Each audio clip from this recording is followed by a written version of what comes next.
No, thank you so much for always checking me out. Thank you for subscribing. Thank you for liking. Thank you for everything that you come and do on this channel. I appreciate. So today's video, I am going to give you a series of my endometriosis testimony, and it's going to be a testimony purely experience. So I thought before I dive into, the everything that, that I want to say, again, this is a testimony. I'm not an expert of anything. I thought I would just let in someone to help us, break it down a little bit.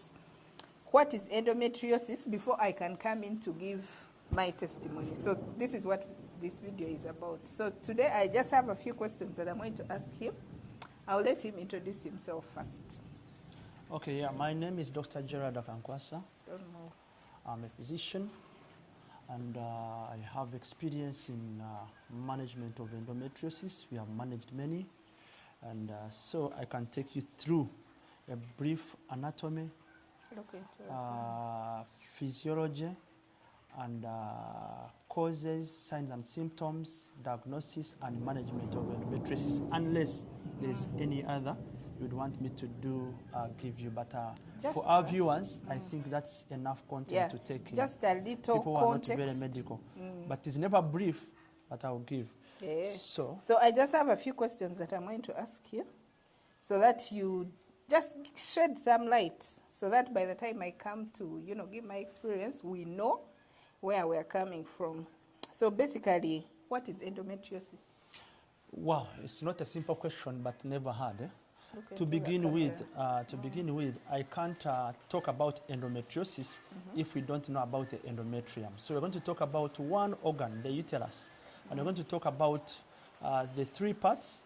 It has endometrium, basically. I'll pick up that, but has other parts. But to pick up, let me pick the endometrium, which actually has the functional unit of the uterus. And it is in two layers, the upper layer, which is the functional unit, and the lower layer, which actually helps to regenerate the upper layer, which is the functional unit. So we shall take it like that. So what is the endometriosis? You asked me the question. So from the word that I told you, the uterus has three parts: myometrium, perimetrium, and endometrium. So it is when the cells which are similar to the endometrium appear outside the endometrium, even outside the uterus. So they can appear at the ovaries, they can appear at the cervix, they can appear in the abdomen, what we call the perimetrium, abdomen, what we call peritoneal cavity. And when they appear there, they will still become productive, because these are glands, they are productive, they have hormones, so you will experience signs which are not normal. You're going to have pain because things which should have been happening inside, now they are outside. They can even happen in the belly button, which you call the umbilical cord. So that's a definition. So basically, in a nutshell, endometriosis is a disease. Is that what you're saying? Yeah, it's a condition. It's never actually categorized as a disease, because these are anomalies. Because you see, somebody has the endometrium as a normal part. But you see, it becomes a condition, becomes worrying when cells of it go outside the residence where they're supposed to be. Now they go in, like the cervix, in the endometrium, in the abdomen, what you call peritoneal cavity, or at the ovaries, what people call eggs. So there, they will be productive because remember, they are glands, and they will cause pain, severe pain, and also at times prolonged bleeding when you're in periods. So it is basically a disease. That's yes, take it like that. Okay, so if someone, suspects, what symptoms should they look out for? Yeah, like if they are not sure what they are suffering from. Even before you suspect, endometriosis will bring you actually in the hospital to consult, to ask, why am I getting this? First, there is deep-seated pain, pelvic pain. You're always having pain, and it may be worse actually even when you are in periods. Two, at most, what people will come with is actually primary infertility. In about 10 to 30% of women in reproductive age, we are meaning 18 to maybe 35, they are going to present with unknown caused infertility. That they have infertility where the cause is not known. But additionally, they have periodic pains, they have deep pelvic pain which is not explained. Sometimes they can bleed from the belly button, from the umbilicus, or sometimes they can spot between periods. You have finished your periods, but you're still bleeding. Okay. But the most doing sign and symptom, Yes.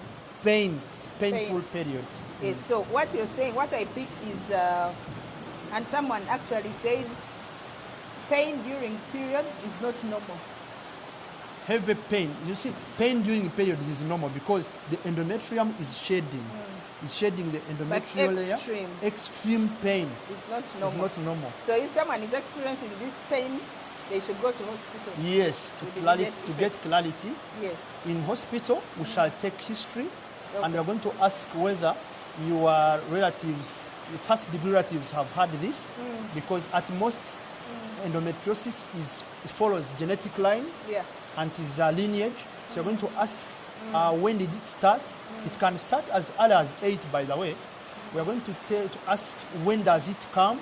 Does it come when you're in your periods, or even before, or even after? Okay. Have you seen other things like bleeding in sites like the belly button? Yes. Like all those questions. So, okay. Then we go on to examine and feel whether you have this pain, deep pelvic pain. Yes. Okay. Now, when I come to hospital, you know, what treatment do I get? Well, before we give treatment, of course, we must confirm diagnosis. Yes. That this person has endometriosis, not dysmenorrhea, just a mild pain, or what we call painful periods. Yeah. So in the diagnosis, we are going to take history and follow. Do you have these symptoms which are classical for endometriosis? And most likely, yes. Then we are going to go on and do some investigations. Yeah. The gold standard, which is not very common here, is the what we call histolaparoscopy. We put a probe and put 3 holes in your abdomen, and we do what? And we view through the cameras. These are cameras, the microscopes. Yes. We view and see whether we have a distorted anatomy suggestive of endometriosis and the old chocolate cyst or a cramped up uterus. So when we can even pick a tissue for histology, and we go and see, is this a tissue of the endometrium, which is happening somewhere else, like in the peritoneum, and if we confirm that, then we're going to diagnose. Sometimes we do a transvaginal ultrasound scan. It can also show us how the uterus is, because in normal circumstances, the uterus is a hollow tube. But with endometriosis, it can be distorted and becomes clamped up like maybe an ambiguous shape, which is bizarre. It is not shaped like the normal hollow section of the uterus. So also there are some other blood work we do. These are like tumor markers. We call them tumor markers, which cut across. It can suggest that you have endometriosis, but also it can suggest that you have cancer of the ovary. And this is, I think, CEA123. So it is a marker of endometriosis, but at the same time cancer of the ovary. So the study, when someone comes to hospital, you first of all have to make sure that that person has endometriosis. Yes, we confirm and diagnosis. You can do blood work. We first you can clap. do a scan, or you can do a surgery. Let me interject you. We first clap, take history. Is there any person in their family who has had that? At most, it doesn't happen in an isolated way. People, the aunties, the mothers have had it, though.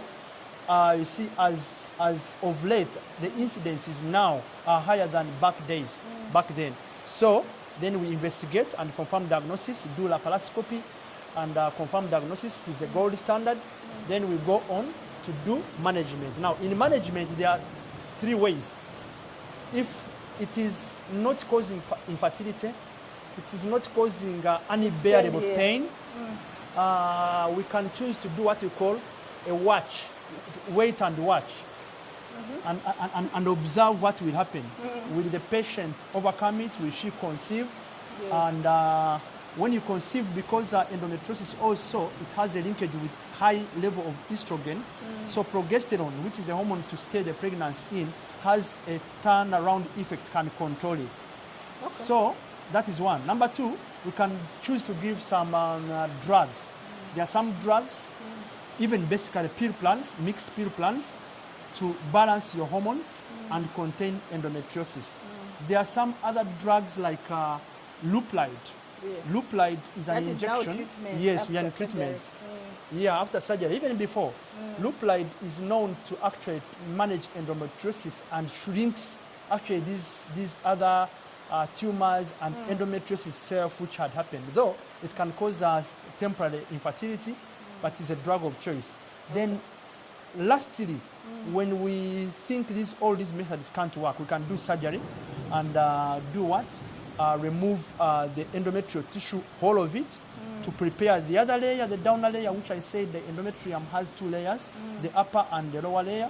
The lower layer will now grow other new tissues of the endometrium, because we shall have eliminated these other endometrial cells which are outside the uterus, maybe are the eggs, the ovaries. We go pick them when you are doing the surgery, remove them clearly, and we let the lower layer to regrow and regenerate a fresh endometrium, which is not going to cross and go in along sides. So that is the treatment itself. Okay. Any other question? No, I think that is it. Okay. Yes. Ideally, I would also want people to know what are the most likely causes. As I said, of course, basically, at most, endometriosis is genetical, and sometimes the cause is not known. Yes. But research has found that environmental toxins, some factors associated to not giving birth, for example, nulliparity can cause endometriosis. So, whereas we are saying family planning, we have to balance.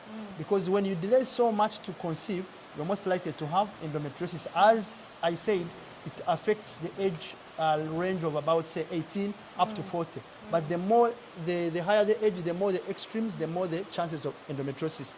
So then others, issues like, of course, I said genetics. Basically, there are not many factors apart from those. Okay, I think that is basically it. I will just build up from there. But I think that is enough for, us to have a general overview. And that is the essence of this video, basically, to just have an overview. Very so good. that's when I'm saying endometriosis, I don't have questions of what is that, what is that. Another That thing is you have what to I know, want to clear. it is not very common. The incidence is about 10 to 30%. It is not a common condition, Yes. but it happens. Yes. People have But diagnosed it, have missed Also, it. recent research shows that 8 out of 10 women. Wow. Research is research. It's not a very common condition, but Yes, it's but happening it's there. in It's urban happening. centers. The reason is, of course, people in urban centers, majority are in books. They don't take easy choice to conceive early. They maybe use other things like family planning. By the way, people who have been using drugs to induce conception are most likely to have endometriosis. So maybe that. Okay. Okay. Thank you so much Most for welcome. shedding light. Bye-bye. And I think I'll end this here. And then I will, on the next video, I'll dive straight into. Now this is going to be part 1. I'll just go straight to part 2 of this endometriosis series.